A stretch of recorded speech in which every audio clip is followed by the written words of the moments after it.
बताई होंगी, वही बुक्स का सिलसिला है। अब एक जो लफ्ज़ इस्तेमाल कर रहे हैं कंटिन्यूम मैकेनिक्स, इसके बारे में थोड़ा बहुत बताया होगा कि क्या होता है कंटिन्यूम मैकेनिक्स। अच्छा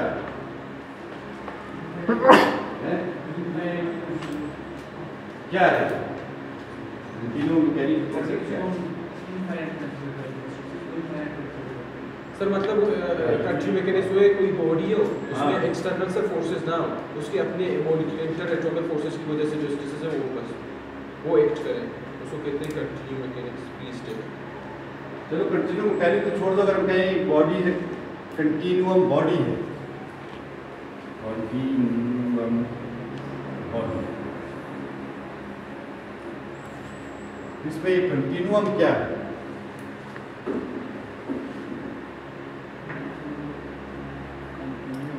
फिर अब एक कंसेप्ट जो आपने पहले पढ़ा है वो होमोजीनस है।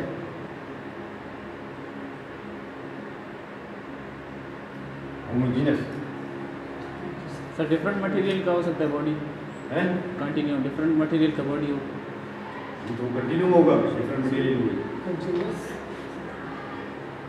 कंटिन्यूम मैकेनिक्स ये है कि अगर आप कोई भी बॉडी लेते हैं और उसको माइक्रो लेवल पे जाके चेक करते हैं, ठीक है, लेट्स सपोज किसी नेकेड आई से नहीं माइक्रोस्कोप से देखते हैं, बाद बॉडी में तो आपको आंखों से भी वो नजर आ रही है, जैसे अगर आप इस पर्टिकुलर चीज को देखें तो ये आपको लग रहा है कि कंटिन्यूम है, ये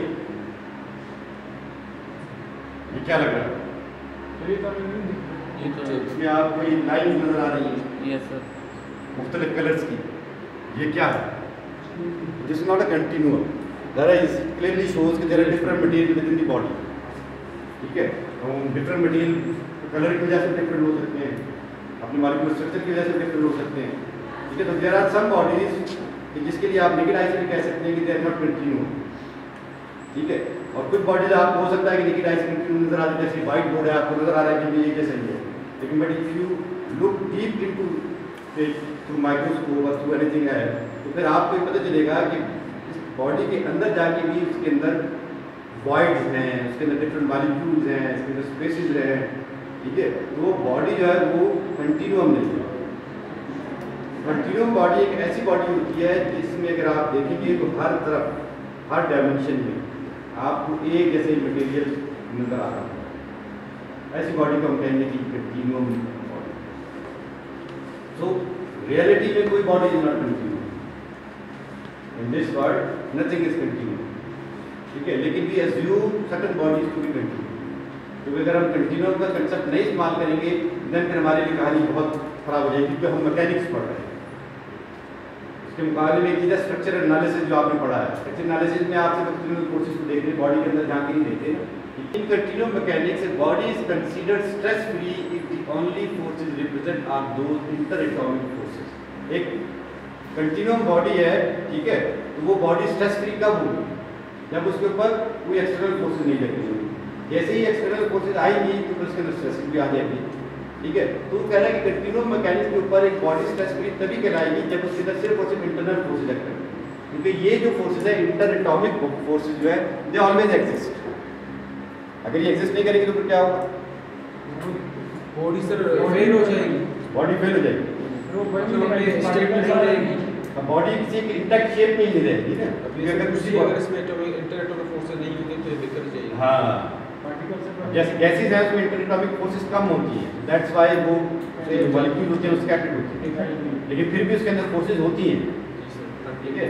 तो अगर ये फोर्सेस बिल्कुल ही आप कम कर देंगे तब तो फिर क्या बता जाएगी, ठीक है ना बात। क्योंकि सारी की सारी चीज़ें हैं वो इंटर फोर्सेस की वजह से है, क्या हमारी कायनात है, ज़मीन है, सूरज है, जो निज़ाम चल रहा है शमसी का, ये सारा निज़ाम इंटरनल फोर्सेस की वजह से चल रहा है। तो अगर ये फोर्सेस को आप मैनेज कर देंगे। सर एक क्वेश्चन हाँ, एक क्वेश्चन पूछिए। सर जो स्पेस है सर उसमें फिर इंटर एटॉमिक फोर्सेस नहीं होते हैं? क्यों नहीं होते हैं सर। देखिए इंटर एटॉमिक फोर्सेस तो हम ये कह रहे हैं कि एटम्स के दरमियान फोर्सेस हैं, ठीक है। तो अगर आप उसको एक लार्जर स्केल में लेकर जाएंगे तो वो जो ग्रेविटेशनल फोर्सेस हैं, या जिसको हम कहते हैं वो क्या कहते हैं, वो दायरे में घुमाती है, क्या कहते हैं, सेंट्रीफ्यूगल और सेंट्रीफ्यूगल फोर्सेस हैं, ठीक है। तो ये फोर्सेस हैं। अब ये जो पूरा निज़ाम शमसी चल रहा है वो क्यों चल रहा है? कि body is considered stress free if the only forces present are those inter atomic forces required to hold the body together, ठीक है। तो बॉडी क्या कहलाएगी, स्ट्रेस फ्री कहलाएगी। तो बेसिक टाइप्स ऑफ फोर्सेज जो है वो ये बॉडी फोर्सेज, सरफेस फोर्सेज और एक्सटर्नल फोर्सेज है। मैकेनिक्स के अंदर आपके पास 3 तरह की फोर्सेज। बॉडी फोर्सेज आपने देख रही है, उसके आगे ग्रेविटी लिखा है, इनर्शिया लिखा हुआ है। तो ये जो फोर्सेज है these are known as body forces, ठीक है जी।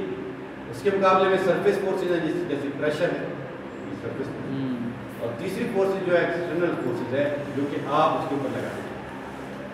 तो 3 टाइप की फोर्सेज किसी बॉडी पे लग सकती हैं या नहीं लग सकती। ये वाली जो फोर्सेज है दे विल ऑलवेज एग्जिस्ट, लेकिन इनकी वजह से बॉडी के अंदर वो कह रहा है कि स्ट्रेस नहीं आते। ये बात समझ में आ रही है? अब आप ले आए stress eight a point. When a body is loaded by normal and shear stresses, we can consider any point in that body as a stress element.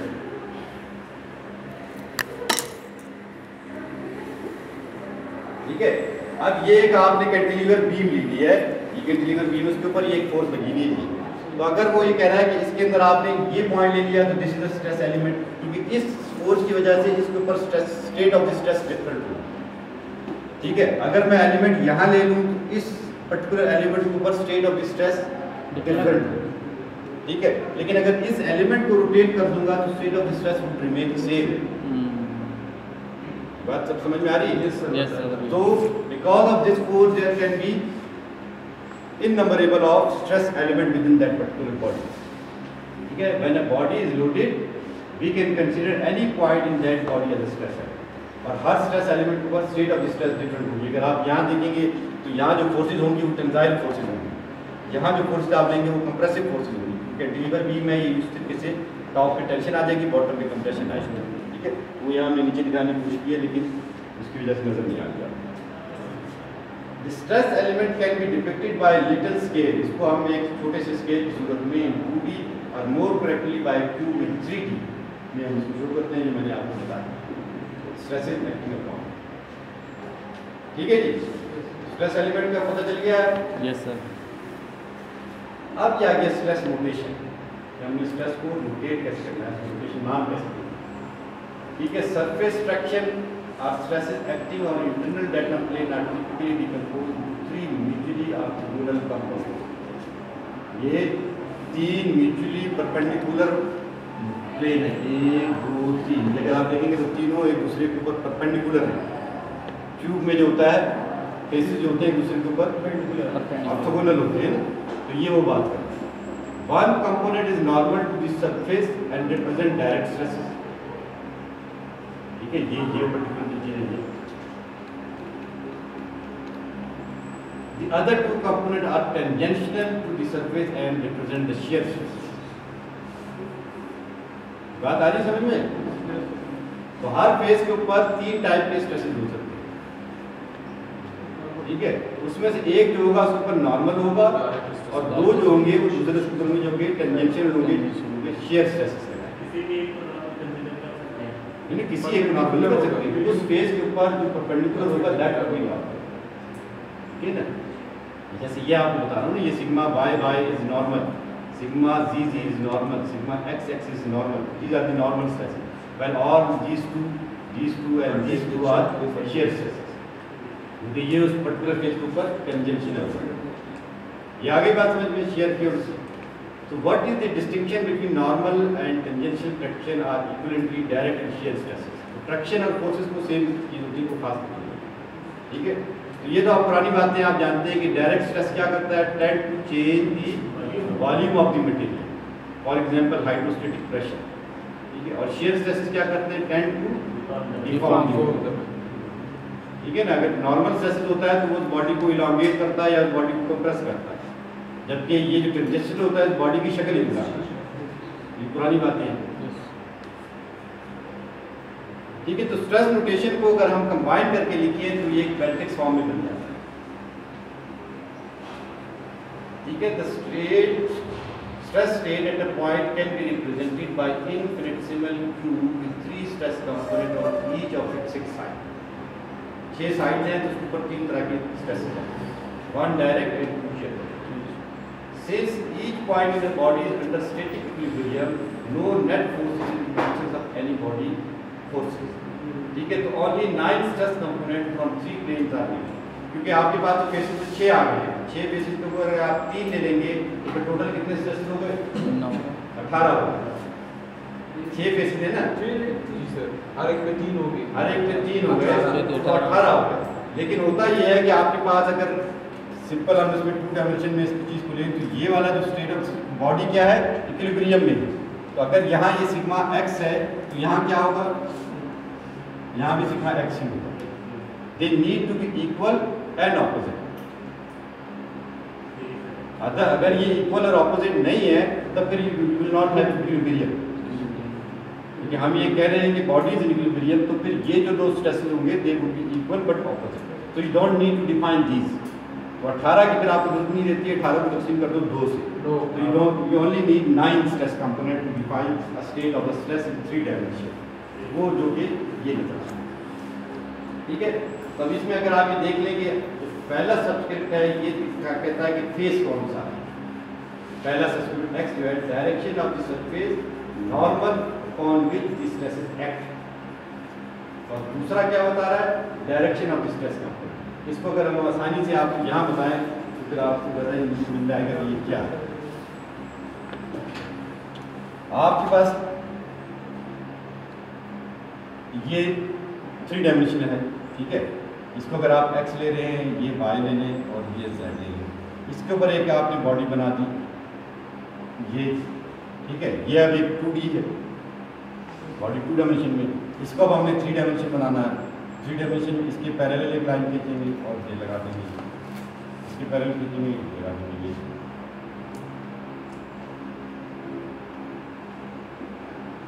अगली बॉडी क्या बन गई? 3 डायमेंशन। 3 डायमेंशन बन गई, ठीक है।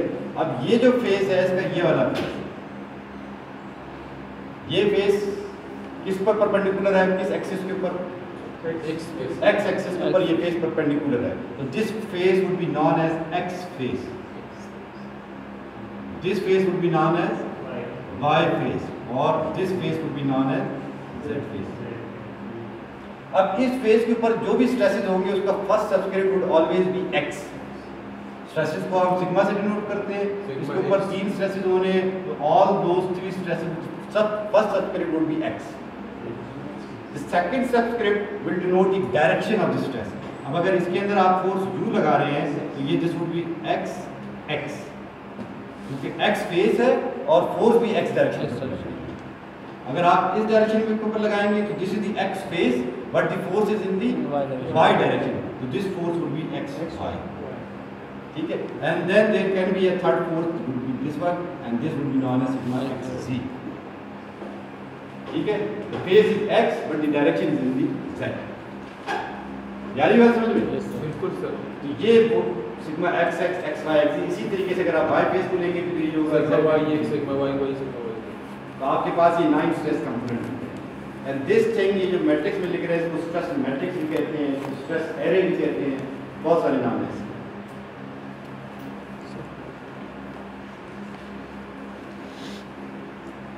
घड़ी देखने की जरूरत नहीं है, ये तो बड़े बड़े पहाड़ आ रहे हैं।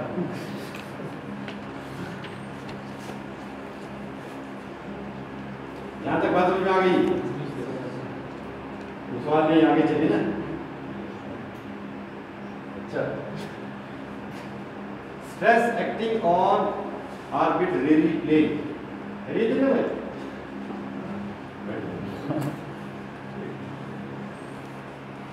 ठीक है। The stress vector sigma x y z on plane that are perpendicular respectively to x y z axis are these। अब ये आप क्या कर रहे हैं भाई? कहानी को कुछ पिच बना रहे हैं, स्टेप बाय स्टेप हम चल रहे हैं। अब ये मैंने 3 डायमेंशन जो था इसको खत्म किया, उसका जो एक फेस था उस एक फेस को लिया एक्स फेस के ऊपर। एक्स फेस के ऊपर मैंने क्या बताया था कि this would be sigma x x, this would be sigma x y and this would be sigma x z। अब अगर इन 3 स्ट्रेसेस को मैं सम अप करूं, ठीक है, तो ये इस किस्म की चीज होगी जिसमें से यहाँ से यूं निकल रही है, ये इसको हम कहेंगे कि ये सिग्मा x है, इसको थोड़ा सा कैपिटल x। नहीं आई बात समझ में ना? इसको समझने के लिए सबसे आसान 2 डायमेंशन में चले जाए। ये आपके पास 2 डायमेंशन था, ठीक है भाई, और ये आपके पास कोई स्ट्रेस था। This stress would have 2 component, one would be this, the other would be this, जिसको हम यूज डिनोट कर देते हैं ना। ये क्या कहलाता है? एक कंपोनेंट, और ये कहलाएगा दूसरा कंपोनेंट। बात समझ में आ रही है? तो अगर इसी तरीके से मैं यहाँ एक तीसरा फेज भी लेकर आ जाऊँ, मैंने क्या किया, सिंपल एक और लाइन लगा, तो ये x x है, ये x y है, ये x z है, and this would be the, ये जो ये वाली चीज़ है, this would be the resultant. अगर आप ये कोना पकड़ लें, ये 1 2 3 और कोने में से निकल के जो चीज़ ऐसे आ रही होगी diagonally, that would be the stress resultant. ठीक सही। वेक्टर अलजेब्रा नहीं है ये, वेक्टर अलजेब्रा नहीं है ना। इसमें आप ये देखें, ये क्या है, ये आई जे के भी लगा रहे हैं इसके साथ, ठीक है। ये एक अलग कहानी है, कहानी आगे बढ़ती जा रही है, इसलिए कदम ब कदम चल रहे हैं, आगे चीज़ें मजीद पेचीदगी के शिकार होंगी।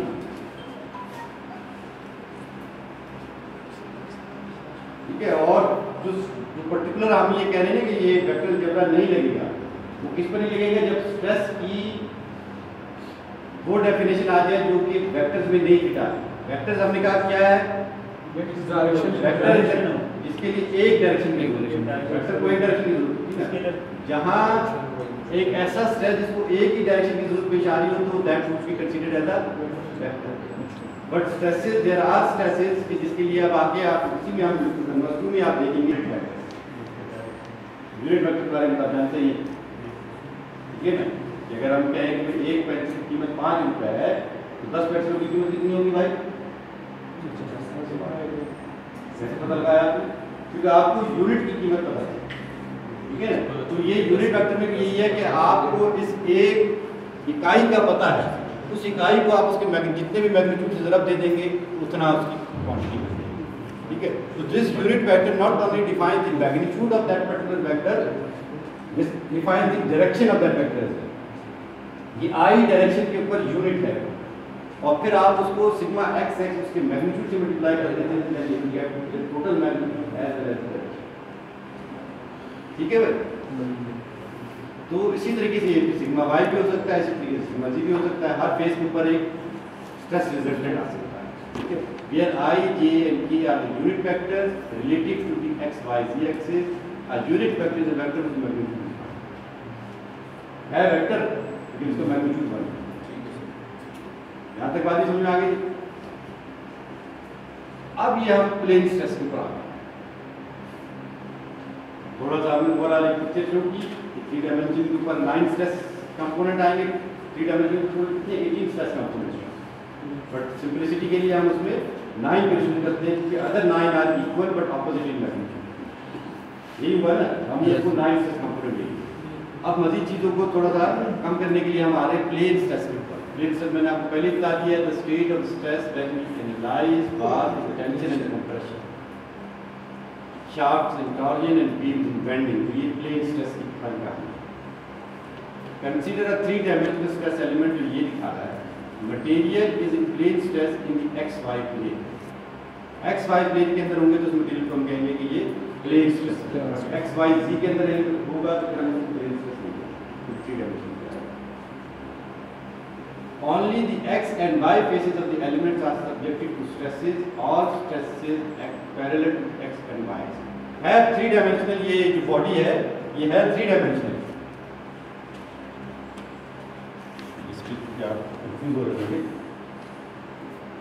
अब 3 डायमेंशन क्यूब बनाना जो है आपको सीख जाए फॉर्म, क्यूब कैसे बनाना है।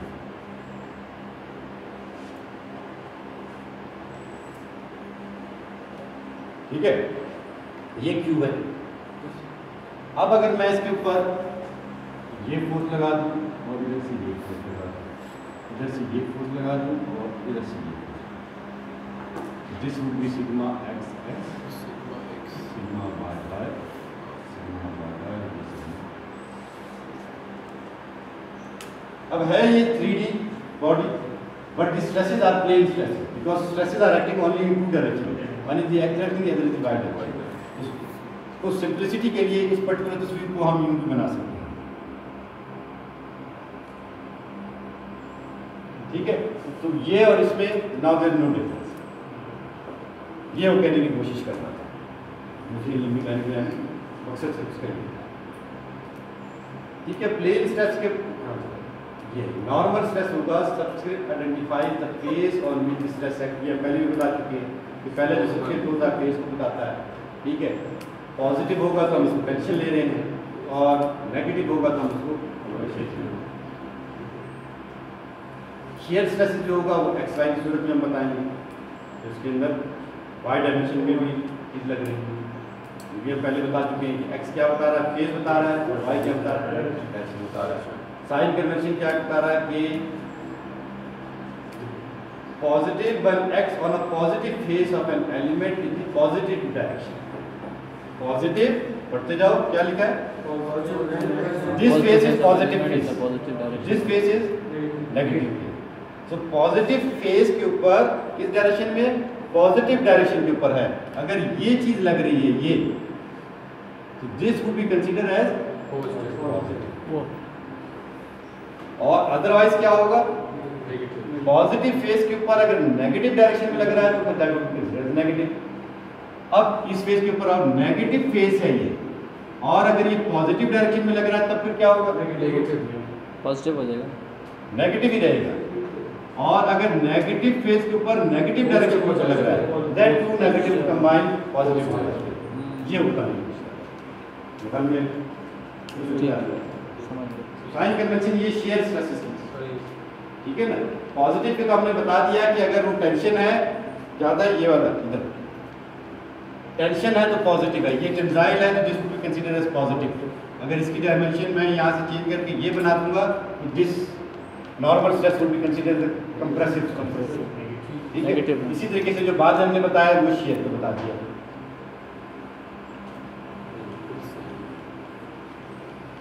अब ये वो हमने जो ये कहानी ये वाली बनाई थी, ये कहानी से याद रखना, two dimensional view can depict the relevant stresses, ठीक है। ये फिगर 9.96।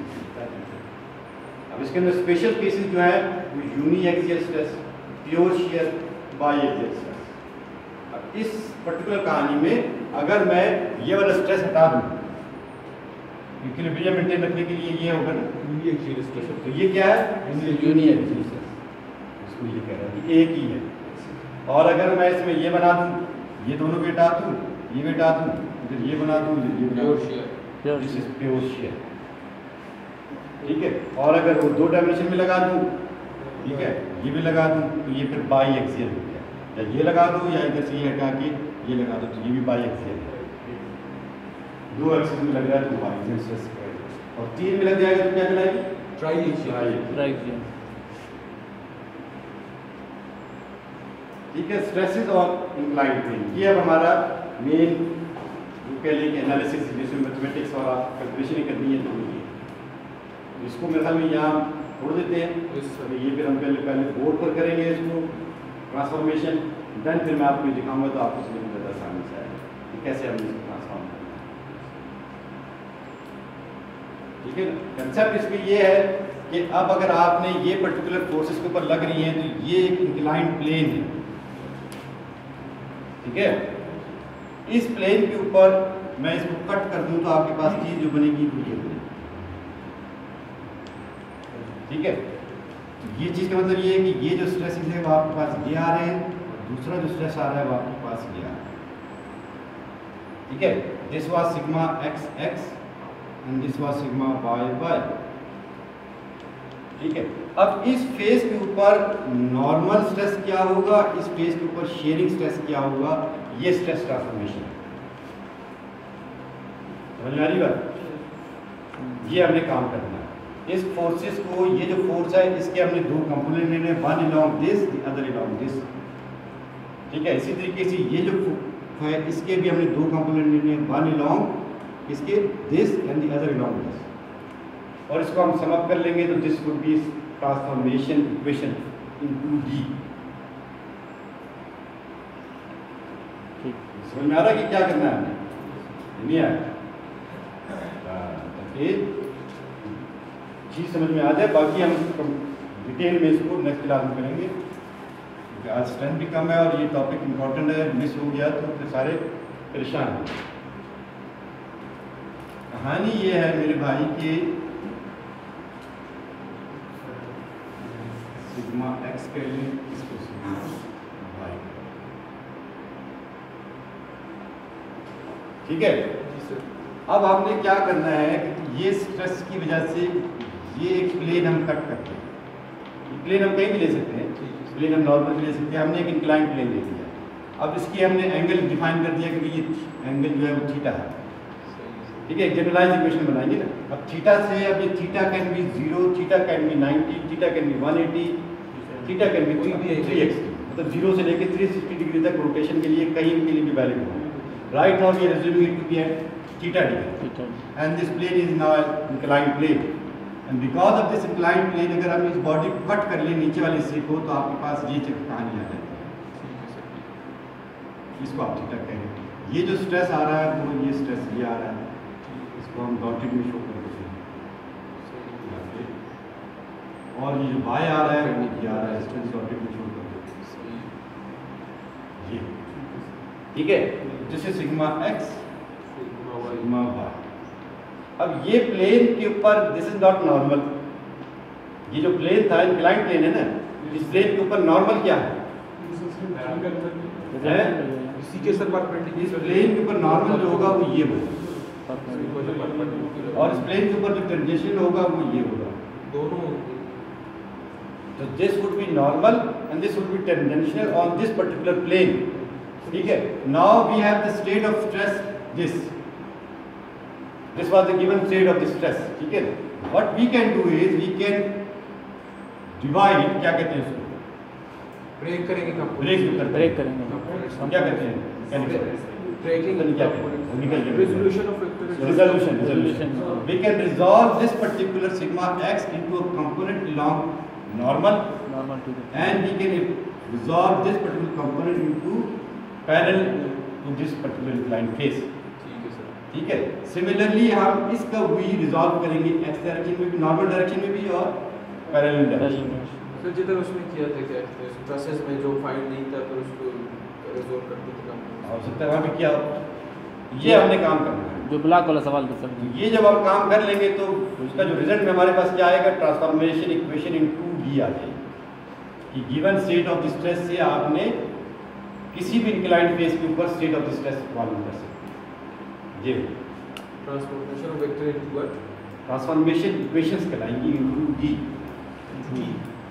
2 डायमेंशन के ऊपर, ठीक है। फिर हम इसको मजीद फर्दर एक्सटेंड करेंगे इनटू 3D, ठीक हो गया। काम करेंगे तो आज हम इसको स्टॉप कर रहे हैं।